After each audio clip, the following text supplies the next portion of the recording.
today we're having a conversation between Tony Brumley and myself about the true and the rawness of the impact of addiction and the disease of addiction has on the family, and how it ripples out and causes this massive destruction, and what is that long-term effect that it has on the family. We're both speaking from two different perspectives today.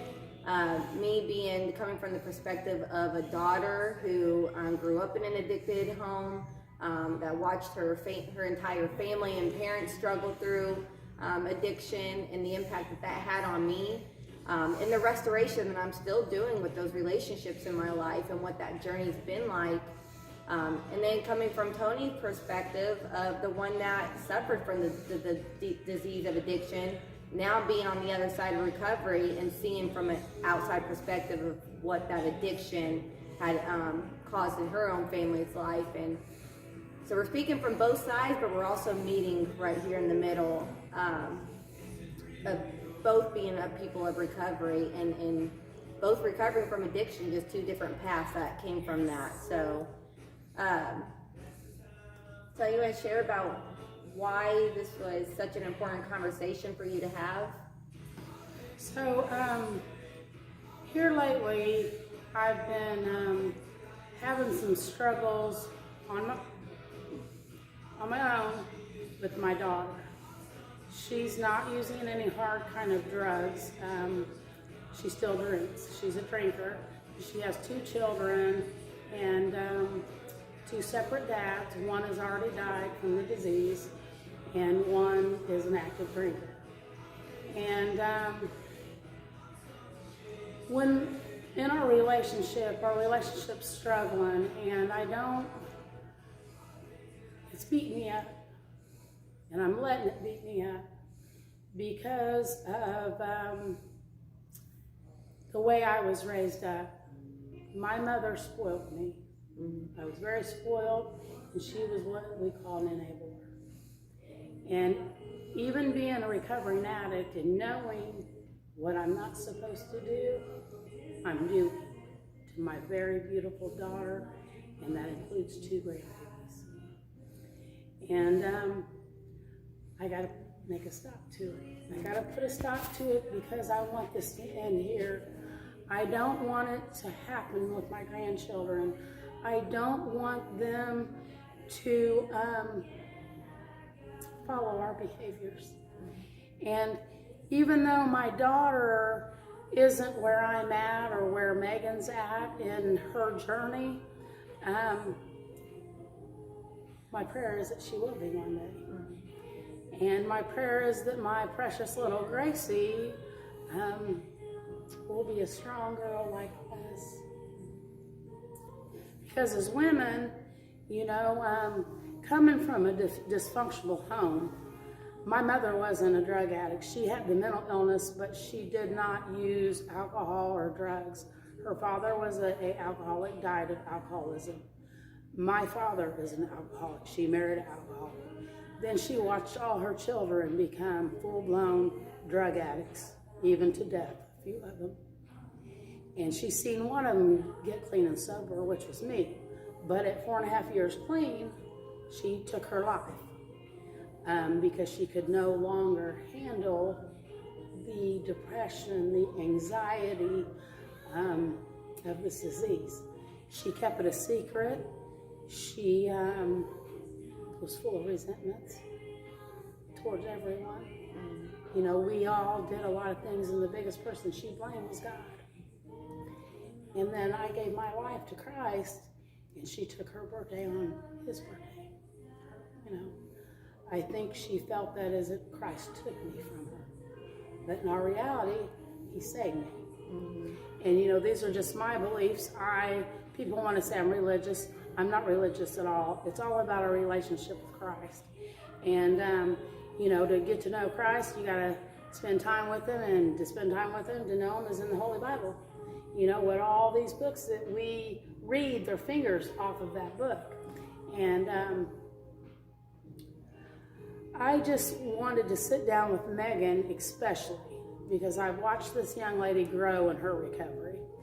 And I see what she's facing with her own mother. Her mother, praise God, is in recovery now. And I've never met her. And, but when I watch her on ROL, I see some of her struggles. I see me, the old me. And it saddens me. And that's okay because she's on her walk. I've seen some of your fears in your writings.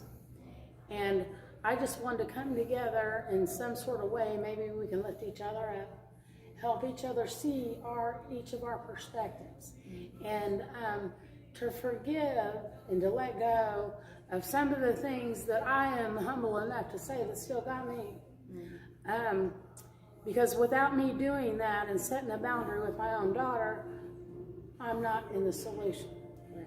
And I got to be in the solution. Because if I'm not in the solution, that means I'm in the other side, and I can't afford to be on the other side. I know that kind of behavior can take me way back. And when I got clean and sober, there was only 2 people I knew that didn't use, and that was my mother and my daughter. And I had to let my mom go because she still lived in the darkness, but my daughter was still a child. And I was told not to come back into her life with guilt, but I didn't listen. And by not listening, now I have 2 grandbabies by 2 different men that are, one's gone and one's active. And they are not so good, not so nice to my daughter. And I don't want to put them down because I love Dusty. I love my grandbaby's daddy that suffers with this disease, and he's like me. He's strong, bold, but he don't know the rooms. And he's got our disease because he's already tried to take his life once. And I want the best for him because I don't want to lose another daddy. And I want my daughter to be strong and bold and know her worth. Because you found yours, didn't you?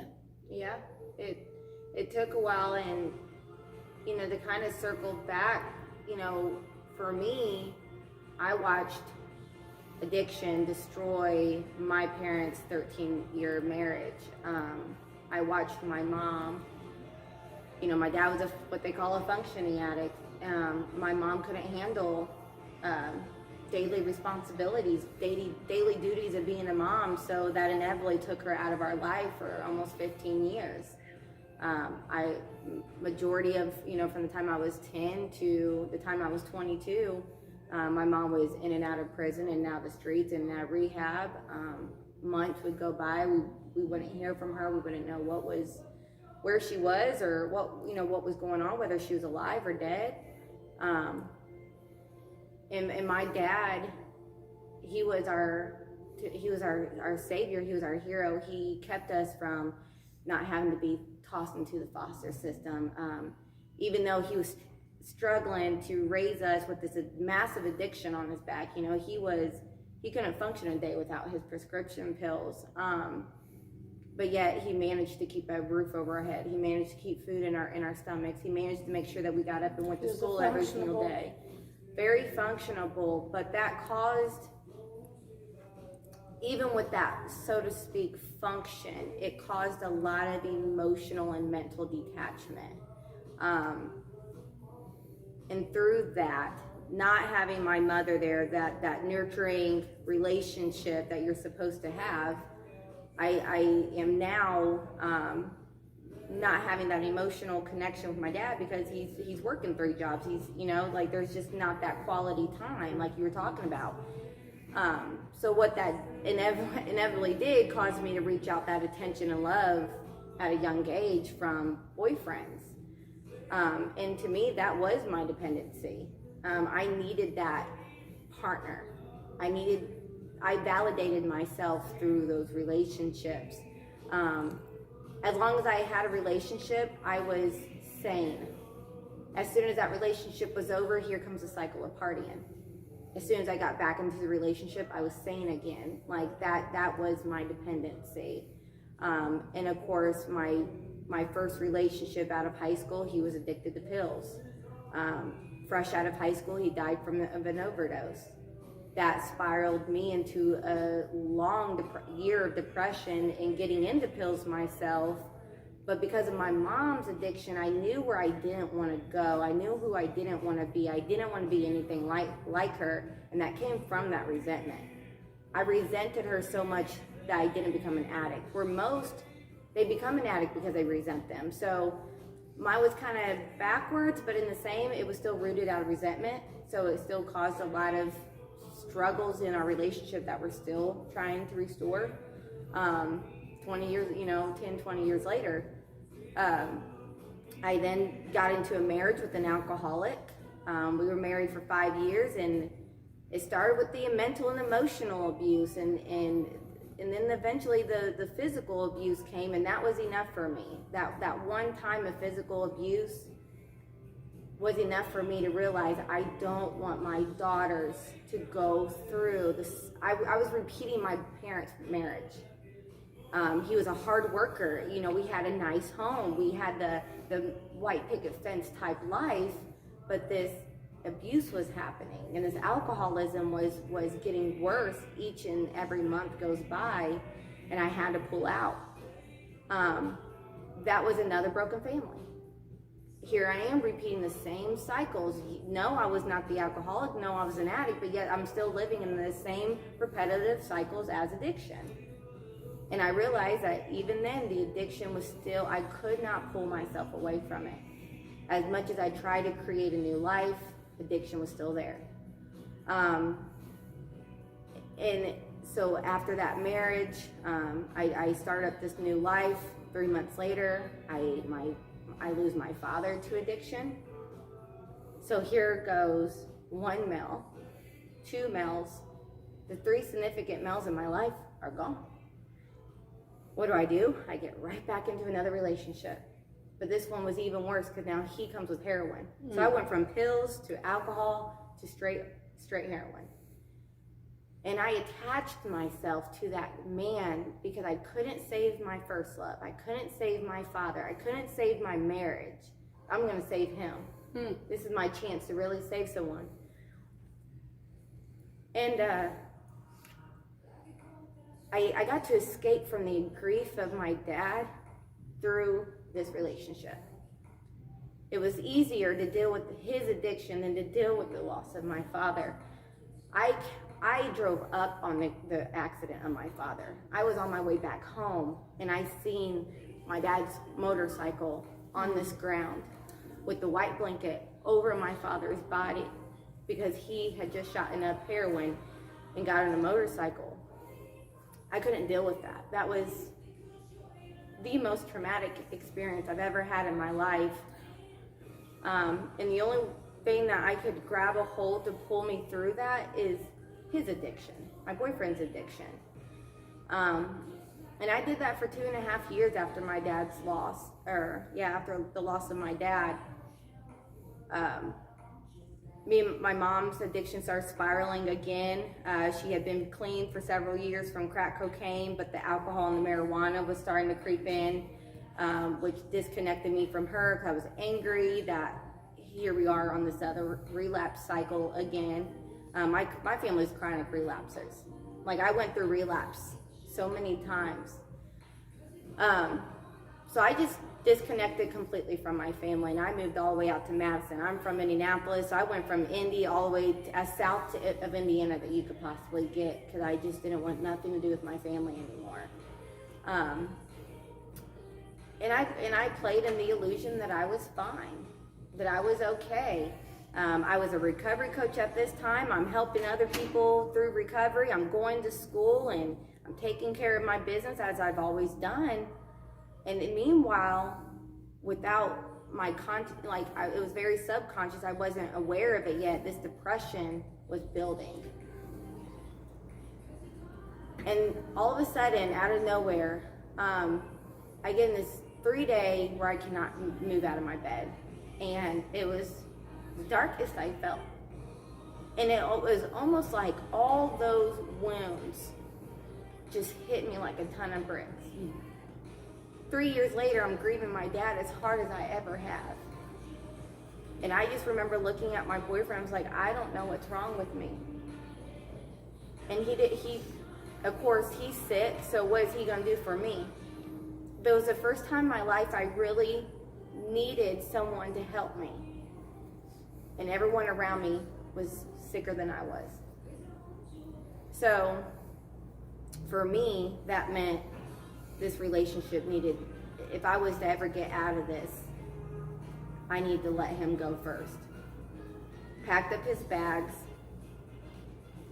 crying and begging and pleading to God to give me the strength and courage to let him go and not stop myself. He does it. I go barricade myself into a dark garage because I couldn't stand to watch him actually move his boxes out of the house. I loved this man when he left. It wasn't in hate. It wasn't out of something he did to me. It was for me. I was letting him go for me. Did you have your babies by then? Oh yeah. Riley was 3. My youngest was 3. At that point, there was plenty of times where they see us arguing because he's barricaded himself in the bathroom, and so they were starting to see what addiction was doing to our home. And they loved him. He was good to them. So not only am I breaking their heart and breaking up, this is their second family that I'm breaking up, and they're only 5 and 3. And that shame of a guilt. And I knew at that point, all this time I've been preaching recovery to people, that it was me who really needed recovery. It was me who really needed healing. And for the first time in my life, I knew that it was okay to give myself permission to focus on me and not to worry about them anymore. And I couldn't. I was bankrupt emotionally, mentally, physically, spiritually. I was bankrupt. I had nothing left on that garage floor.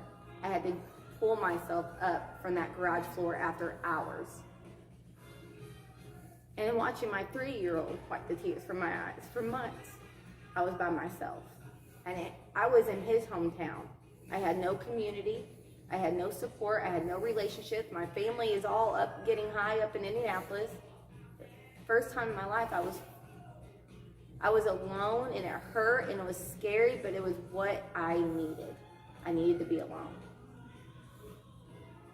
So I started this cycle this journey of deeply healing, and I drowned myself in church. I drowned myself in the Word. I drowned myself in God. I drowned myself into looking in those deeper wounds that went unhealed from my mom's addiction, from my dad's addiction, from my brothers being incarcerated and in and out of overdoses and hospitals. And, I was going all the way back to high school pain.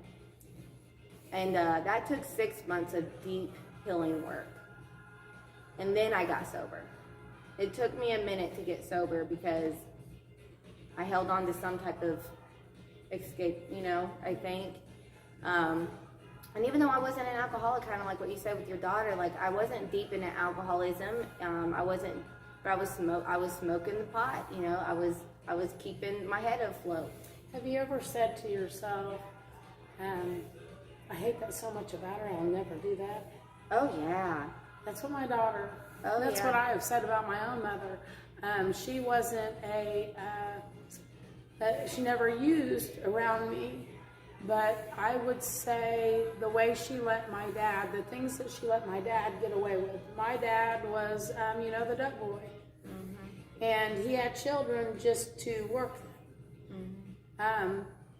He didn't know how to father a child because his father died in a mental institution when he was 1 over a bottle of rubbing alcohol. Mm-hmm. So I would say long years ago, they put alcoholics in mental institutions before there were rehabs.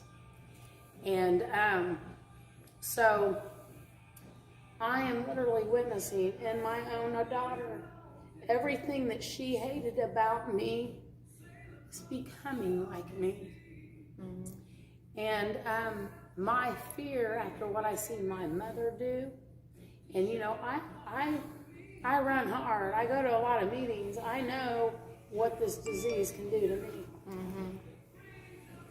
And if I don't keep serving people and keep chasing my recovery, I know I would be just like my mother. Mm-hmm. And I got to set some boundaries. and I got to break some chains.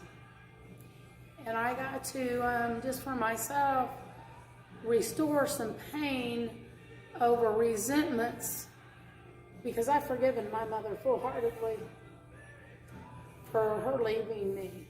Because you lost all the men, I've lost all the women except for my daughters left. But my God is telling me I gotta let her go.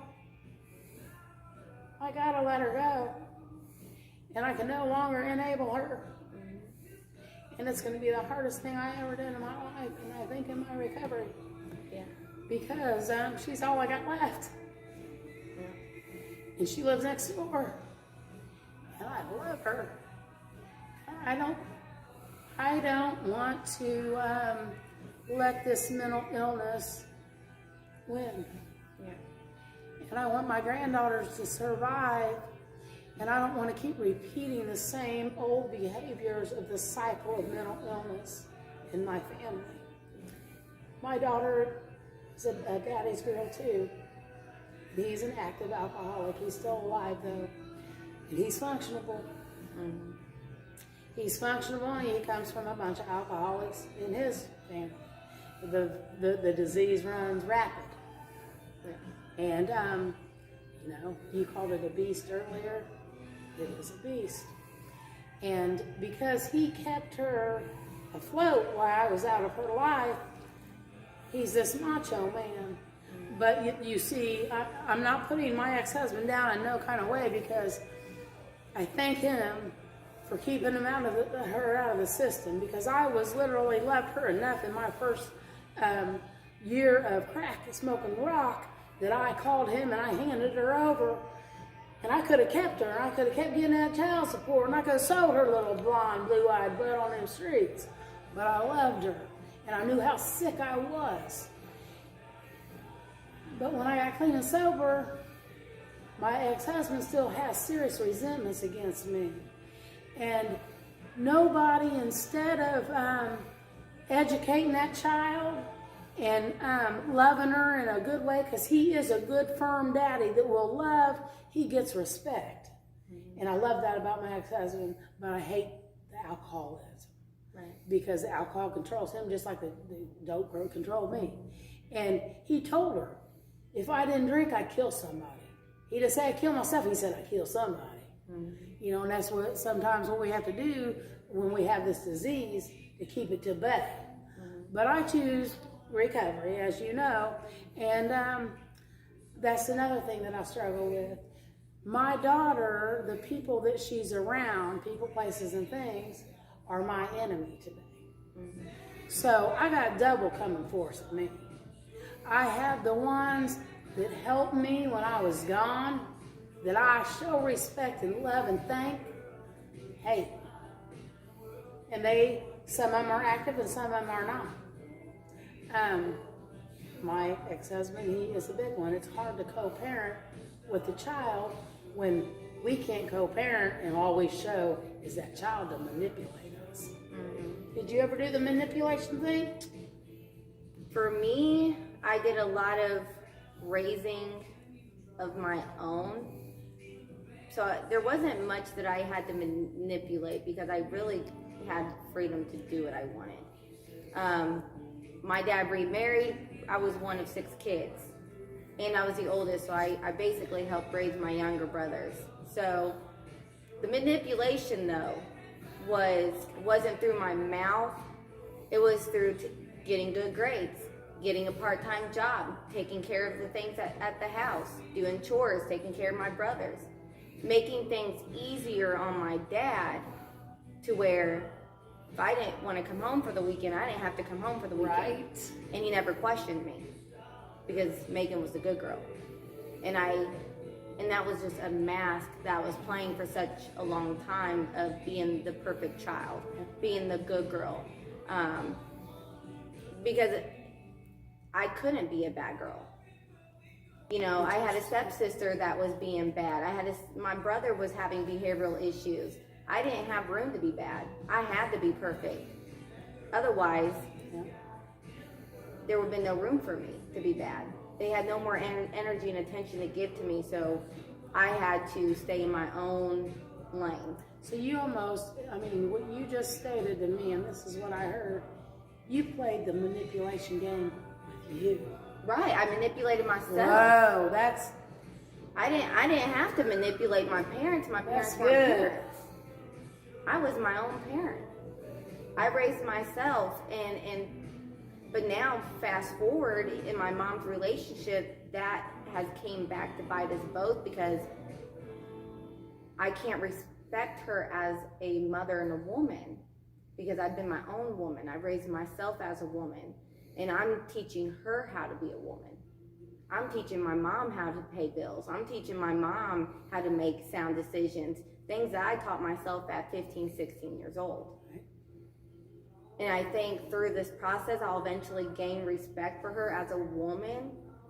But because of me having to raise myself, it's hard for me to give her that part of me. And That's a lot of years too. You said 12. yeah, I was 10 when my mom moved. With me and my daughter, it was 6 years. It took me 3.5 years of sobriety to get her back. 2.5 was on the street, or locked up, or in treatment. It was, it was a 6-year period. And see, she wasn't like you. She was a only child. Both mommy and daddy loved her. She was the angel. Mm-hmm. She was very quiet. And, you know that saying that watch the quiet ones?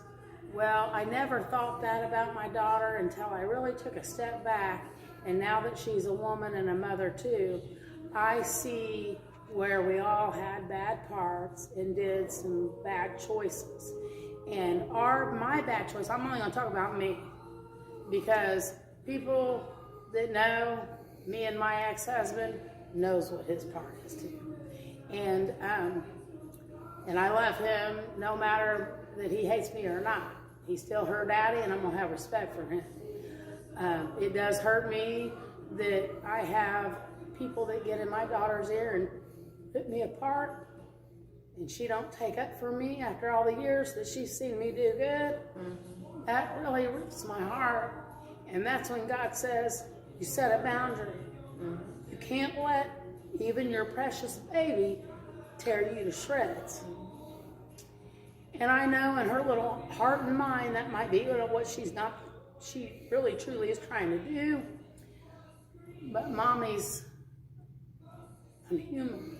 And I got feelings too. Just because I'm a strong, bold woman, don't mean my heart won't rip to pieces. Yeah, I think that's the gap that we miss, because for the long time we put recovery in the place of the person that had the disease, mm-hmm. that acted on that disease. But until the family recovers, you see those rooted issues just be tossed back and forth. Mm-hmm. I might let go of past resentments, but if my mom don't, then it's just going to keep within our relationship. Or if she finally recovers and I'm still harboring resentment, then it's just going to stay in our relationship. Recovery is a relationship. And in order for that relationship to fully recover, both parties have to recover. If not, that vicious cycle is just going to keep repeating itself. And as women, we're bringing our babies into it. Right. And then they're going to follow behind us. Mm-hmm. And it's just going to keep going and going and going. Yeah. My recovery network now, especially my significant other, he holds me accountable to those boundaries. He holds me accountable to those enabling behaviors. I've had to learn to be so firm in my boundaries. My brother has shown up at my doorstep at 10 o'clock at night, starving, strung out on meth, and I've had to shut the door on his face.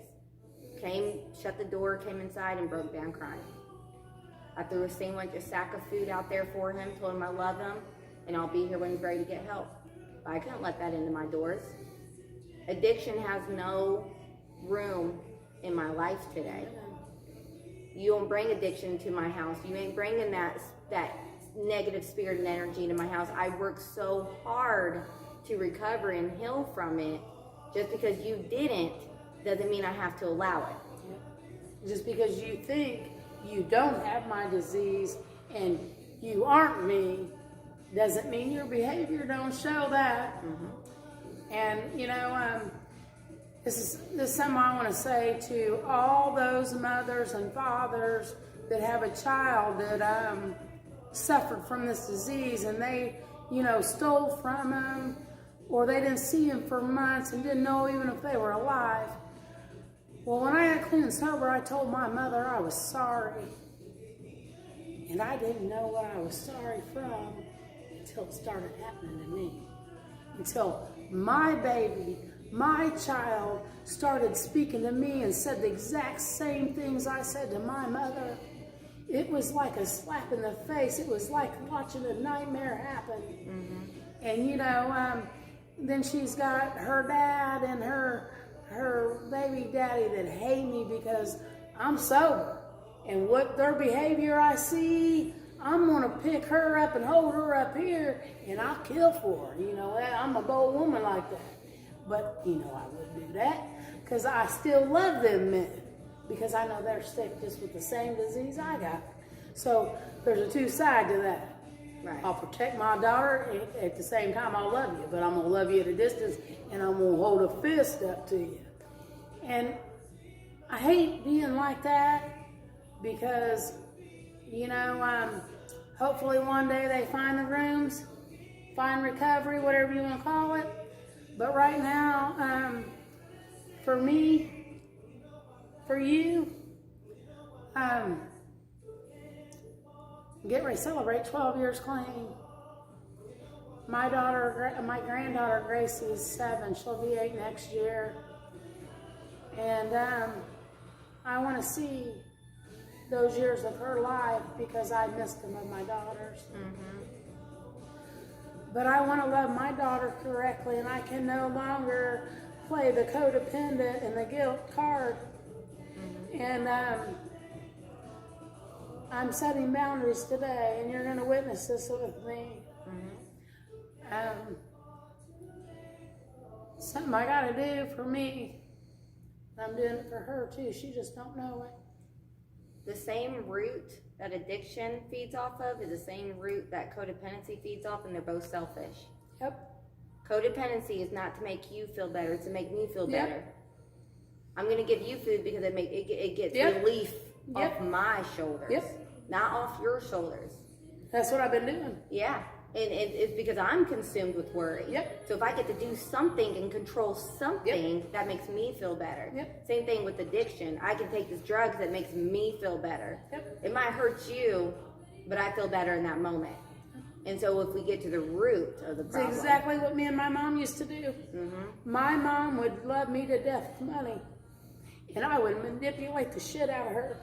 I think you and my mom would probably have some good conversations. My grandmother, bless her heart, my grandmother was my mother figure, but she enabled her daughter to death. My mom is 50 and has never had her own place. My mom is 50 and has never paid for her own anything. She's just now learning, is because I'm holding her accountable to that. But I'm seeing that repetitive cycle between my mom and my brothers. Yep. My mom's wanting to enable my brother who is active. Yep.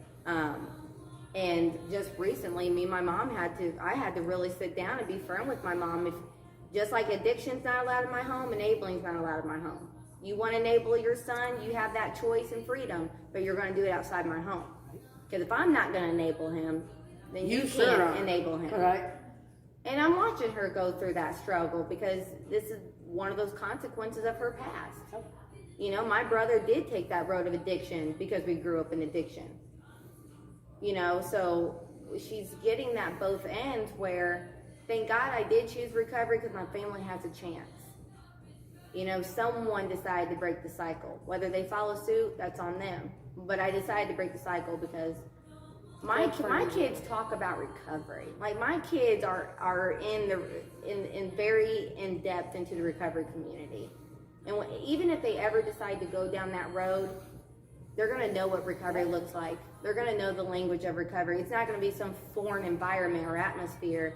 It's going to be like home. See, and my daughter did too. When she first came back in my life, she was a teenager, a beautiful braces young girl that was so proud of her mother in the beginning.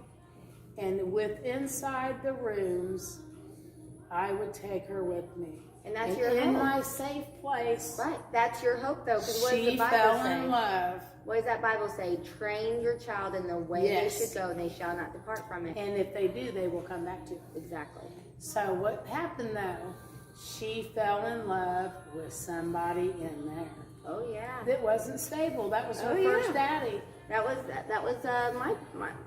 my boyfriend. I met him in rehab. I was working in the rehab. She thought she could save him. Right. That fixer mentality. Yeah. That's a trauma response, though.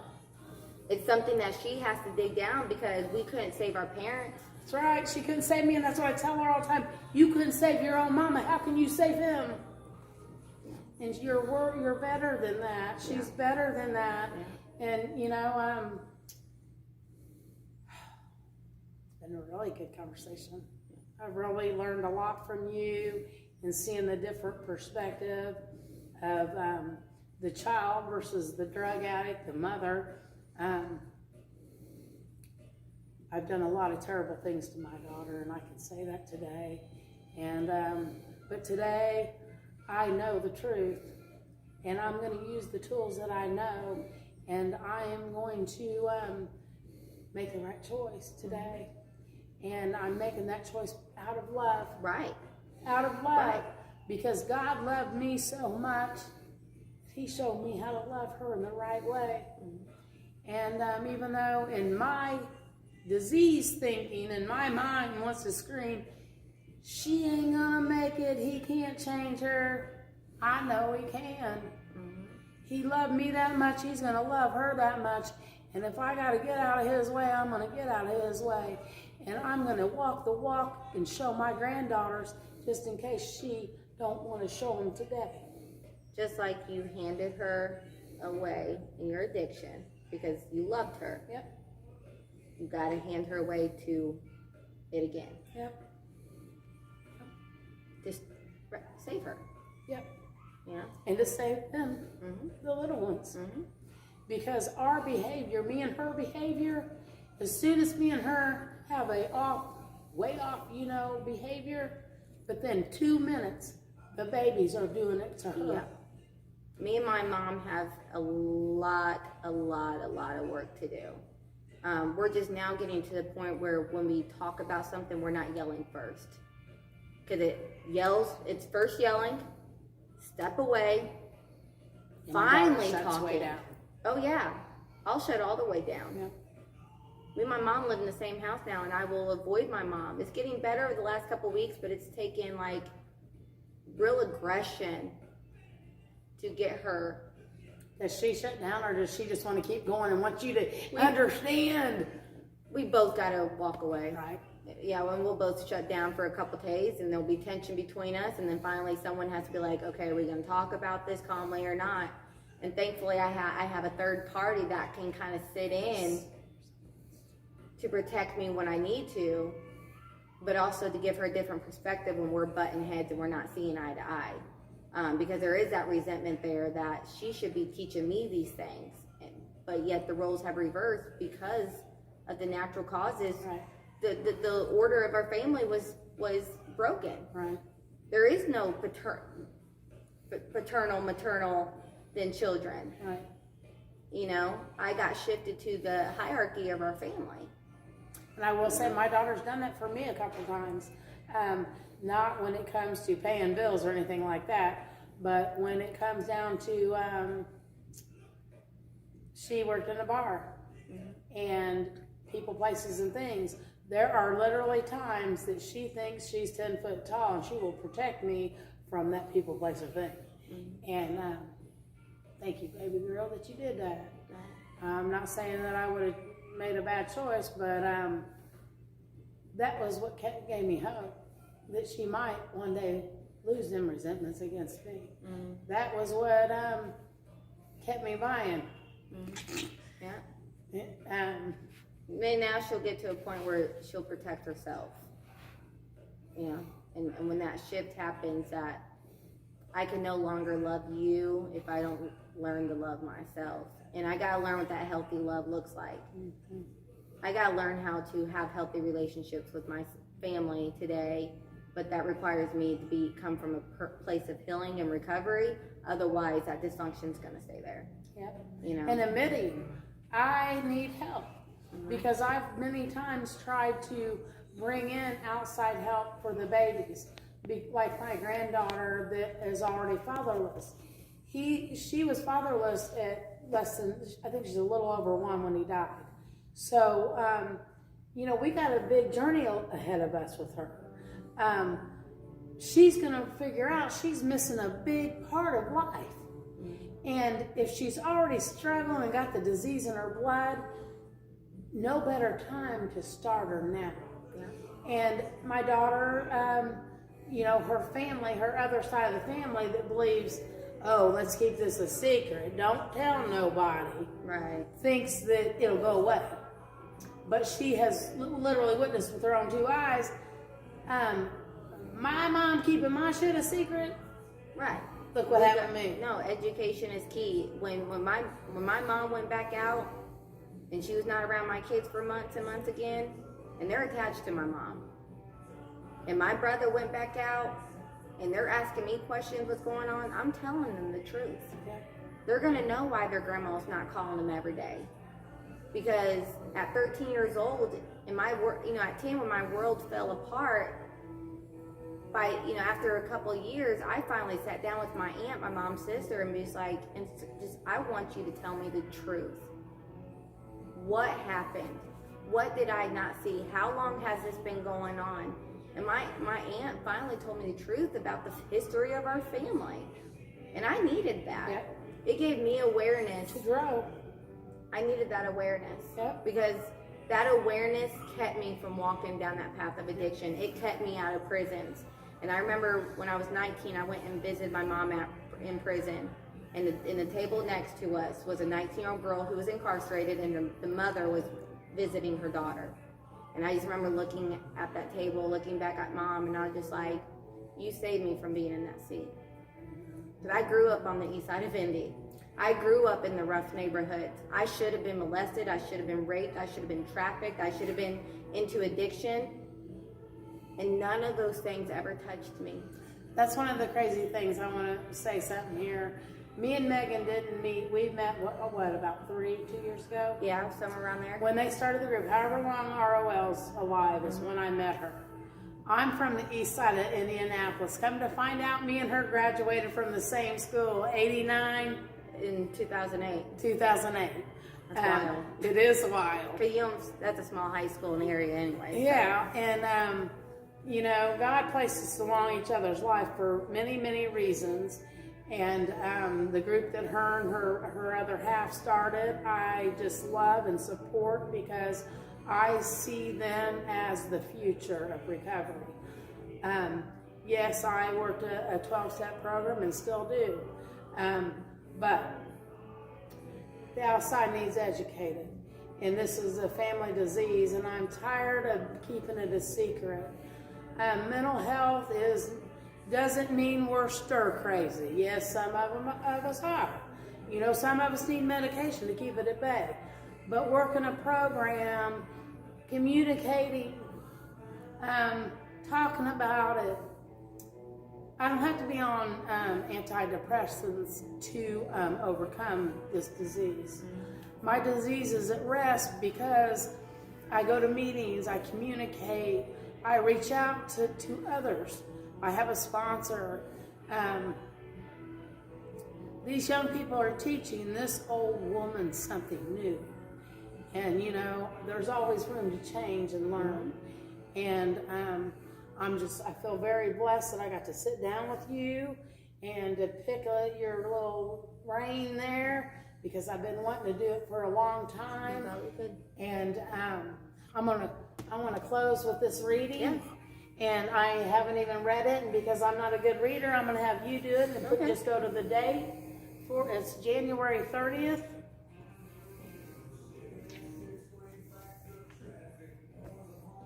Read the whole thing? Yep, and it's from Joyce Myers. It's The Confident Woman. All right, anointed. Jesse sent and brought him. David had a healthy reddish complexion and beautiful eyes and was fine looking. The Lord said to Samuel, "Arise, anoint him, this is he." Then Samuel took the horn of oil and anointed David in the midst of his brothers, and the Spirit of the Lord came mightily upon David from that day forward. When I think about the word anointed, I think of something being rubbed all over. We are anointed, rubbed all over with God's power. He has anointed us with the presence and the power of the Holy Spirit to help us live life in a supernatural way. Even as spiritual people, we must deal with ordinary, natural things all the time. Think about how messy your closet, garage, or basement is. It didn't get that way overnight, and it probably won't get cleaned up without some time and effort. Does a messy area of your home aggravate you every time you see it, yet you put off cleaning it up because you dread it? If so, it is time for change. I want you to attack those messes boldly and have the confidence that you have order in your life and home. You have the power of God in your life. You are able to clean up anything in your life and do it with joy. Lord, I receive your Spirit afresh today and ask for your anointing presence. Help me to bring all of my life into order and live up to the life you have given to me. Amen. Amen. That couldn't have been a better reading. Yeah, that was pretty good. Anointed. Thank you. Glad to have this conversation. And I just want to end here that if we've been fighting this war on drugs for decades, since the 1980s when it was finally deemed as a war on drugs. We've tried everything in the book. The one thing we have not truly tried is that the entire nation recovers as a whole, because this has been a long impact ever since the beginning of war on drugs. So if you don't think you need recovery, you need recovery. We all do. Amen.